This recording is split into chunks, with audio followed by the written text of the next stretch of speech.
Hi y'all, it's Jen Hart. Story time again. It is, if you didn't know, I'm an Eagles fan, and I'm not one of those that will spit on you or like be violent, because I'm not that person. But I might razz you a little bit, but it's not my style either. um, but there's a little bit of competition today. It is playoffs. It's the last day of the playoffs. We will know that we're going to the Super Bowl and who we're playing against later on today. But this talk is not about that. This talk is about the power of creativity, the power of music, and a little story time, like going down memory lane. So in 2012, I was helping and this is like right before Sandy hit New Jersey. I was living in New Jersey at the time. And I was helping a friend move her whole family. I drove one car, and her and her husband and her kids, like, we split up. I had dogs. I drove with her, like, all the way to Texas, because they were moving to Texas. That was 12 years ago in 2012. So it was like end of October. We just had Sandy destroy New Jersey, and luckily my apartment was great, and their townhome was out of power. So it's kind of funny. But all of the Jersey Shore and most of New Jersey and Pennsylvania and parts of like the area were like out without electricity for like weeks. And different parts had more things than others. It was like similar like to a precursor to, or anybody that lives in a southern state or state that gets hit by natural disasters like hurricanes and fires and stuff like that. So the story goes, me and my friend, she was awesome, and we were listening to radio on the way, and there was this song called Thrift Shop. It was 2012, and it was like, oh my god, this is so much fun. And we were like singing along, and we like read up on it, and it was like a new album by Macklemore and Ryan Lewis. And I'm like, as soon as I got home, I had already, by the time I got home, probably about a month later, because I worked from home at the time. 2012, people, it was possible. My company, I was working in educational publishing, and the office was like kind of disintegrating, so it was going all online. So I was able to work from Texas, which was pretty cool. So I had like about a month there, like helping her and just hanging out and seeing whether or not I wanted to move to Texas. And it was at that time very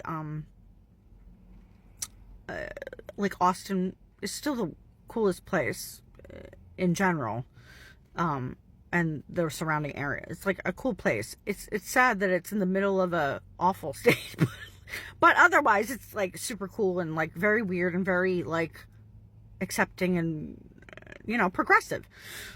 But so I come back, and because I lost her, and she was one of my closest friends. Lost her is a weird term because it's not like we're not friends. It's just proximity helps in friendships. It really does.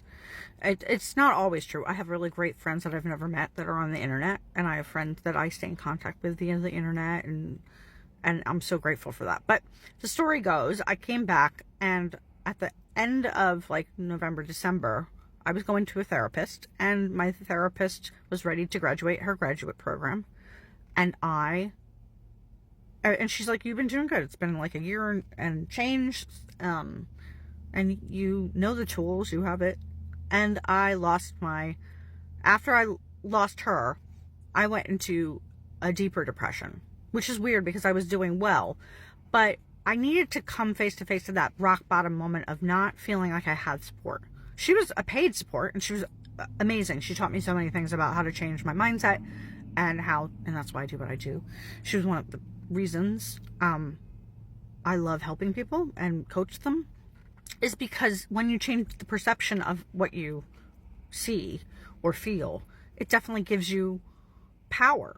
And at the time, I literally was doing the work with her, but it's shit or get off the pot. Like, fire is burning.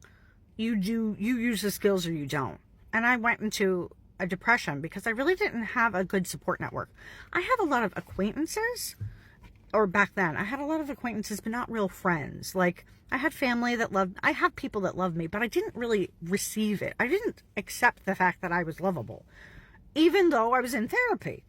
And so by the time February, like the beginning of February, so it's about maybe all of December till about the end of January, and it was getting worse and worse and worse. My mind, I didn't build the structure that I needed, which were support systems, that's what having actual connection it's so important for your mental health.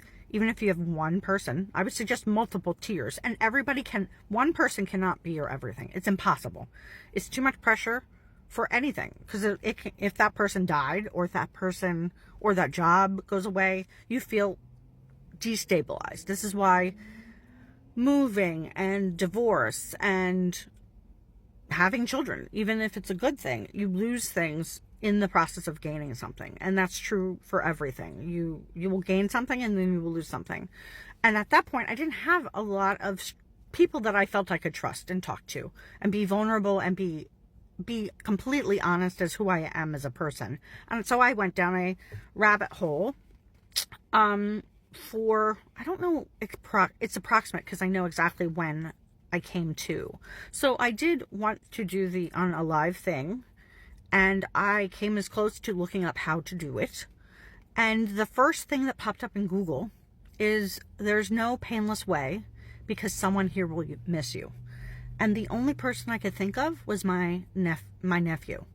And because I didn't have to do anything, I didn't have to be anything, I could legitimately, like, have no job, because I was losing my job at that point too. So, like, things were stacking, kind of like what's going on now. So things were stacking. So, like, my brain was like, I have nothing, I have no one, blah, blah, blah.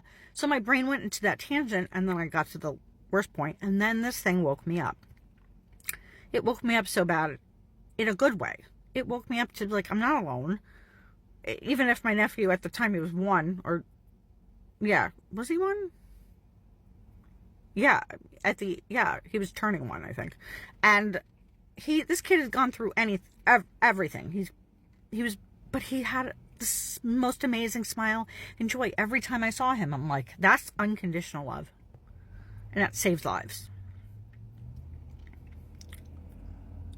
And I'm so grateful that I then kicked it into gear. I'm like, I have to love myself more. I have to accept myself more.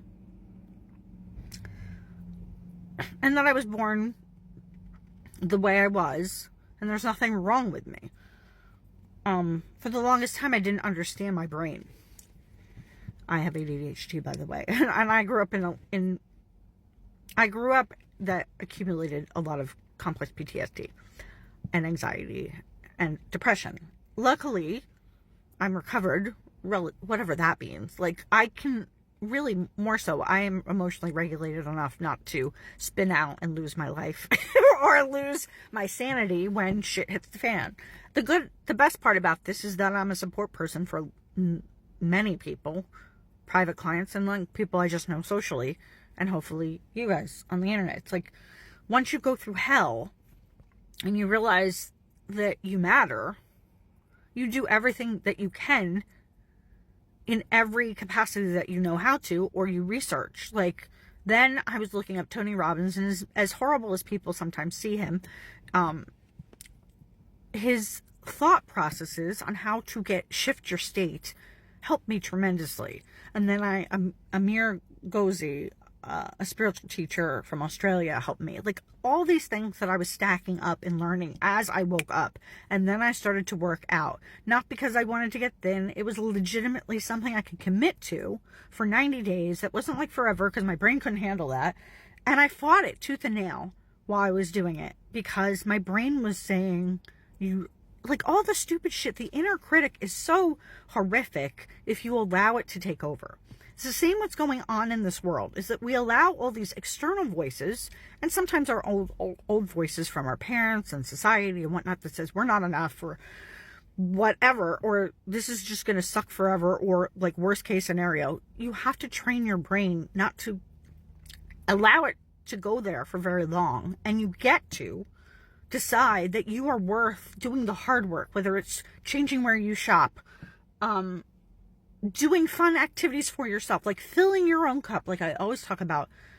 It's legitimately so important, so you have the strength to get through these shitty times, because every human on the planet will have them, some worse than others. We are very blessed, even if shit is hitting the fan here.